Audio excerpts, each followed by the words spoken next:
O erro também faz aprender, né? Faz aprender. Isso, obviamente, tirei uma grande lição, né? Claro. Com essa experiência, e que eu levo até hoje. Porque o excesso também de confiança é muito ruim. Para o músico que é intérprete, é importante. Você tem que entrar decidido. Mas também decidido demais te derruba, porque baixa o seu grau de atenção. Então, quando você tem o seu grau de atenção diminuído, você está suscetível a grandes erros. A concentração tem que estar altíssima, né? Altíssima. Diferentemente, por exemplo, de um violino, né, violinistas, por exemplo, e pianistas, eles são capazes de estudar 12 horas por dia. Um trompetista não é capaz de estudar 12 horas. No outro dia ele pode ir para o hospital tomar soro, porque o esforço físico é muito grande. É por causa do sopro, né? Quando a gente toca, um dado técnico, a gente tem mais de 33 músculos que trabalham ao mesmo tempo. Entre esses 33, a gente tem os 2 músculos principais, que é o mesmo que a gente está em volta da nossa boca e dos nossos olhos, que chama orbiculares oris. Então, esse músculo, ele é muito, muito requisitado. Então, quando você passa e você tem um treino demasiado sobre esse músculo, você sente um inchaço no outro dia. Então, geralmente, a gente pode estudar no máximo 4 horas, com grandes intervalos. Existe um grande trompetista que eu admiro muito, que é Maurice André, um dos pais do trompete francês. Eles têm fabulosas gravações que ele diz que é melhor que você estude em várias porções durante o dia todo para que você não se canse. Então a gente tenta seguir sempre. Na verdade, não é sempre que dá. Porque não sobra tempo. Né? Não sobra tempo. Quando eu falo para os alunos, estuda, você não tem nada para fazer. Se tranca no quarto e estuda. Eles não acreditam. E eu vim acreditar depois de muitos anos também. Porque quanto mais e quanto melhor você toca, menos tempo você vai ter para praticar.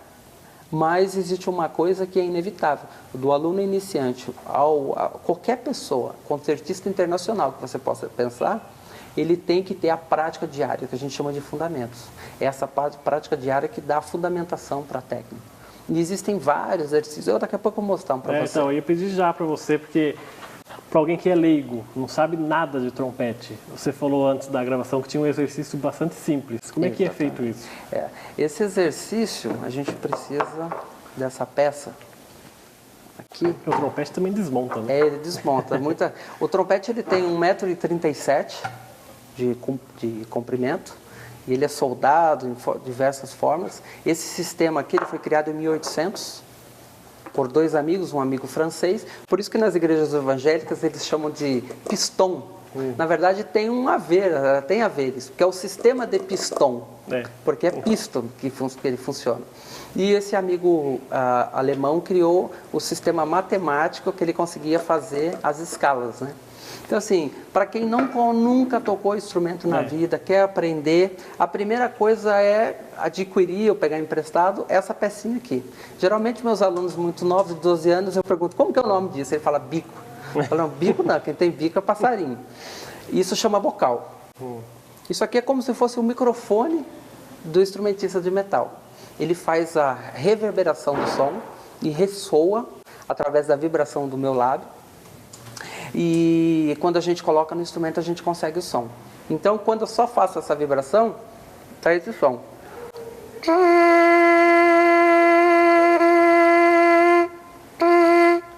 Sem essa vibração, é impossível a gente ter som. E sem o ar, porque o ar também é um dos fatores principais que a gente precisa. Então, quando eu faço essa vibração, e é uma vibração muito fácil de fazer, porque é só a gente lembrar como os bebês fazem. O bebê faz isso com a boca. Então eu sempre brinco, vamos vibrar a boca. Isso, na verdade, o nome técnico seria buzzing. Buzzing. Buzzing, o nome. Então eu posso fazer.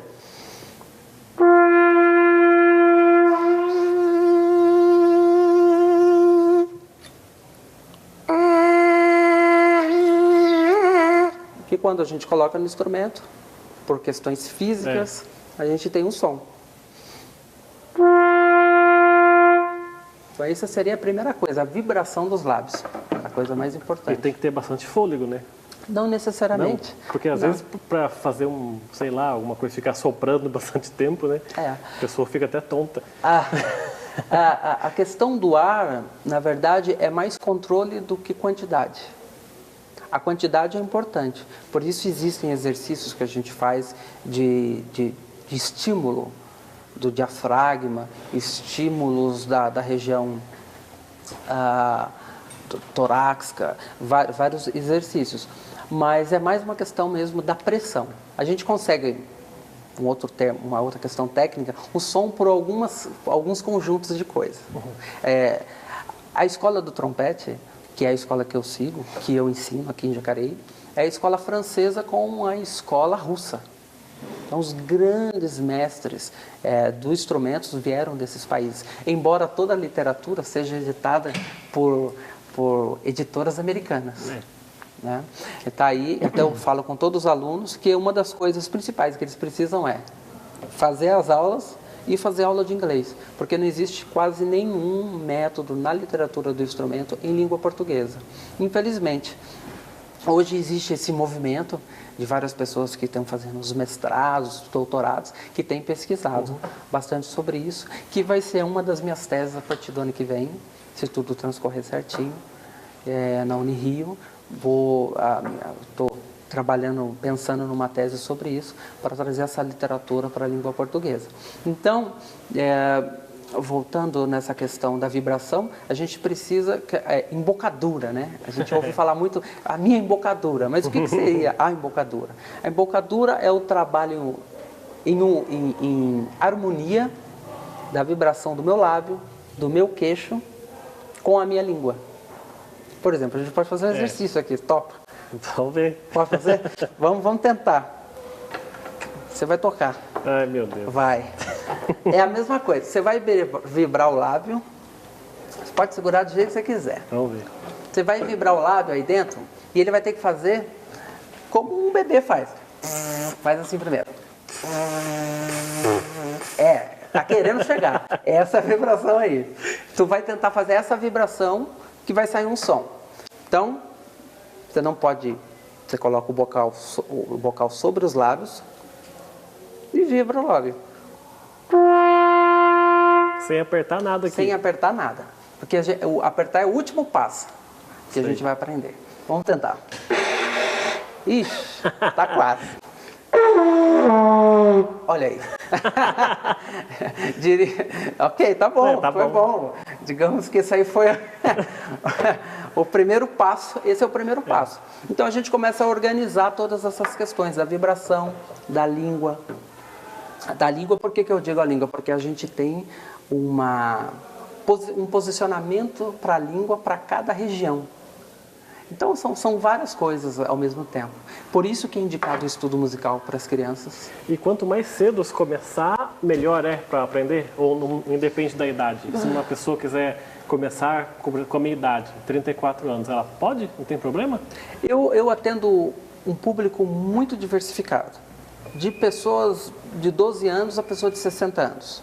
Só que daí vai depender muito qual é o objetivo da pessoa. Se a pessoa tem um objetivo, um hobby pessoal, não existe idade.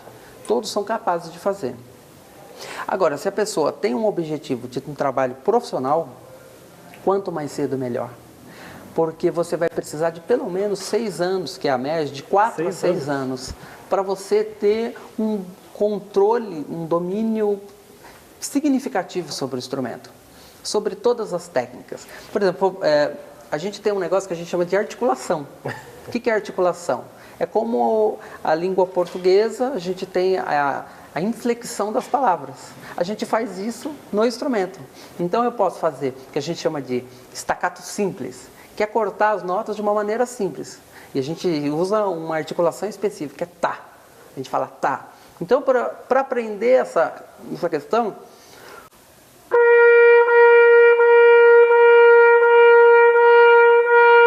eu estou tá, tá, tá, tá, tá. Aqui eu já uni várias coisas. Não só essa questão da vibração, mas a questão da língua, mas uma questão auditiva. Por isso que as crianças são sempre bem-vindas, porque você trabalha essa parte lúdica da criança e a melhora da percepção musical. Consequentemente, uma criança que passa por esse processo, ele será, sem dúvida nenhuma, uma pessoa melhor Não melhor que exista, porque eu também não gosto de confundir, como existem pessoas que confundem, que acham que a arte europeia é a única arte soberana, as belas artes. Não. Cada uma tem a sua Cada característica. um tem a sua característica, a sua dificuldade. Como a música clássica tem a sua dificuldade, a música erudita tem a sua dificuldade. São linguagens diferentes, temperamentos diferentes. Então, quando eu faço isso, eu preciso de muitos anos. Por exemplo, não existe só um tipo de staccato. Então, eu posso duplo staccato. Seria...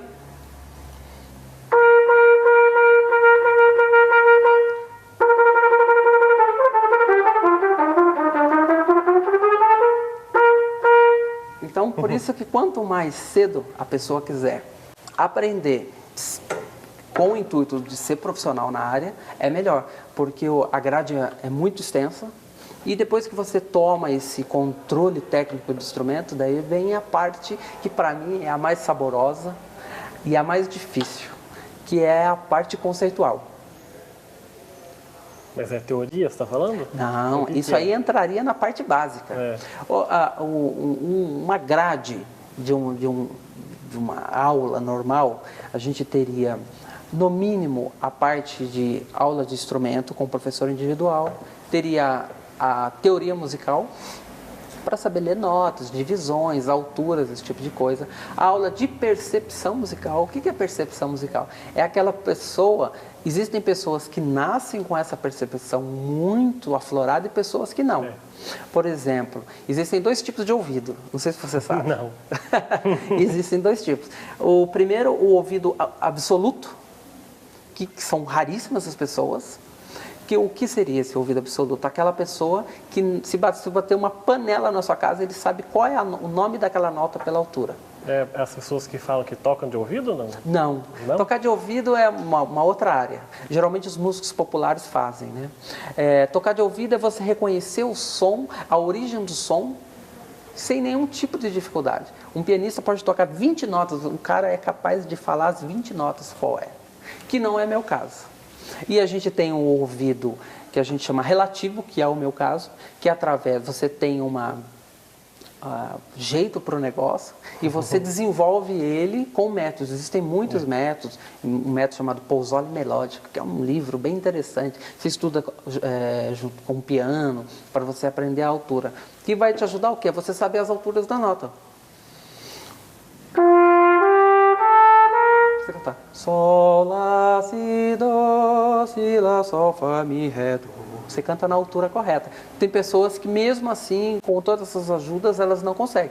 Você cantou uma melodia dessas, tá, lá, lá, lá, cantaram lá, normal. A pessoa faz, desafinado é pouco. Exatamente, desafinado é pouco. Esse é um tipo de pessoa que possivelmente pode tocar, mas ele vai ter muita dificuldade. Porque antes da gente tocar qualquer nota que seja, no violino, no saxofone, qualquer instrumento que a pessoa goste, se a gente não tem essa percepção auditiva que a gente chama, é bem complicado. E voltando a falar da sua carreira, você fica quantos anos na orquestra com o Mauro? Você fica até que idade? Trabalhando, você disse? Não, você entrou com 11, aí 12, daí você foi sair com quantos anos? Eu fiquei dos 12 aos 16 anos. Daí você sai e vai... Saí da orquestra, fui a São Paulo por um amigo que me indicou.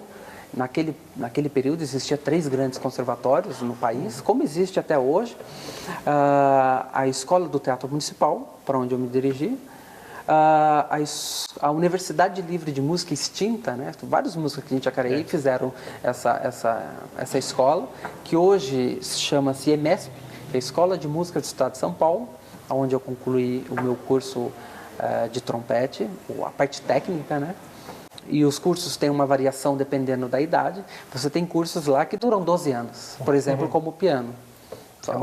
É uma vida, né? Então, por isso que o garoto precisa entrar com 6 anos, para ele sair com 12, já começando a tocar, para ele conseguir construir uma carreira. Que, cá entre nós, é uma das carreiras mais difíceis que existem. Porque qualquer carreira artística, né? Você vai um longo tempo estudando e o mercado é muito fechado, né? Eu não posso chegar numa cidade lá bem no interior, que as pessoas praticamente não têm acesso a esse tipo de repertório, e tocar uma sinfonia de Brahms, porque as pessoas não vão gostar. Então, geralmente a gente faz sempre meio a meio.